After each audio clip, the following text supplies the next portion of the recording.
Hello दोस्तों, class 12th history के part 2 में आप लोगों का बहुत बहुत स्वागत है। आपके सामने पहला प्रश्न है, प्राचीन भारतीय इतिहास के विभिन्न स्रोतों की चर्चा करें। प्राचीन भारतीय इतिहास को जानने के दो स्रोत हैं। पहला है साहित्यिक स्रोत और दूसरा है पुरातात्विक स्रोत। देखिए, साहित्यिक स्रोत को दो भागों में डिवाइड किया गया है। पहला है धार्मिक साहित्य और दूसरा है धर्मनिरपेक्ष साहित्य। धार्मिक स्रोत का अर्थ क्या होता है? तो जिस इतिहास की जानकारी हमें धर्म ग्रंथों से प्राप्त होती है उसे हम धार्मिक स्रोत कहते हैं। देखिए, धार्मिक स्रोत को दो भागों में डिवाइड किया गया है। पहला है हिंदू धर्म से संबंधित साहित्य, जिसको ब्राह्मण साहित्य कहा गया है, और दूसरा है गैर हिंदू धर्म से संबंधित साहित्य, जिसे ब्रह्मनेतर साहित्य कहा गया है। हिंदू धर्म से संबंधित साहित्य कौन कौन से है, चलिए थोड़ा जान लेते हैं। देखिए, हिंदू धर्म से संबंधित साहित्य यहाँ पे दिया गया है। हिंदू धर्म से संबंधित साहित्य का तात्पर्य क्या होता है? तो इसका तात्पर्य ये होता है, जिस इतिहास की जानकारी हमें हिंदू धर्म ग्रंथों से प्राप्त होती है उसे हम हिंदू धर्म से संबंधित साहित्य कहते हैं, जिसे ब्राह्मण साहित्य भी कहा गया है। इसमें दिया गया है वेद, उपनिषद, पुराण, वेदांग, रामायण, महाभारत। अब चलिए थोड़ा इसके बारे में जान लेते हैं। देखिए, वेद की संख्या है 4, ऋग्वेद, यजुर्वेद, सामवेद और अथर्ववेद, जिसमें सबसे प्राचीन वेद ऋग्वेद को माना गया है।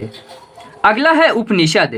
उपनिषद की संख्या 108 है। अगला है पुराण। देखिए, पुराण की संख्या 18 है, जिसमें सबसे प्राचीन पुराण मत्स्य पुराण को माना गया है। नेक्स्ट है वेदांग। देखिए, वेदांग किसे कहते हैं? तो वेदों को सरलता से अध्ययन करने के लिए जिस साहित्य की रचना की गई है उसे वेदांग कहते हैं। वेदांग की संख्या 6 है। शिक्षा, कल्प, व्याकरण, निरुक्त, छंद और ज्योतिष। अगला है रामायण।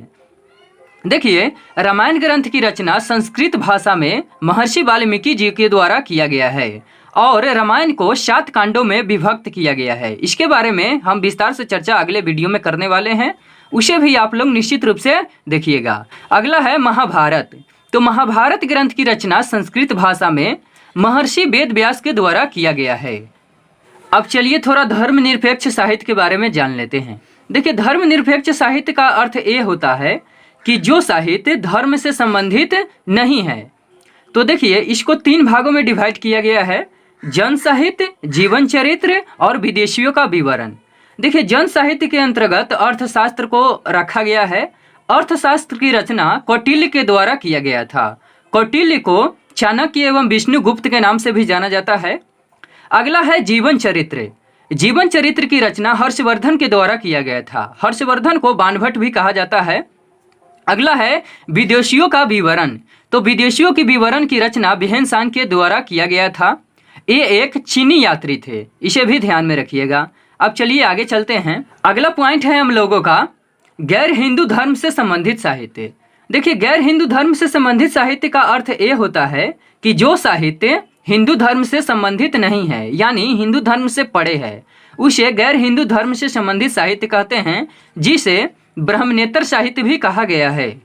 इसके अंतर्गत बौद्ध साहित्य और जैन साहित्य आता है। तो बौद्ध साहित्य और जैन साहित्य के बारे में अगले वीडियो में हम लोग चर्चा करेंगे। अगला है पुरातात्विक स्रोत।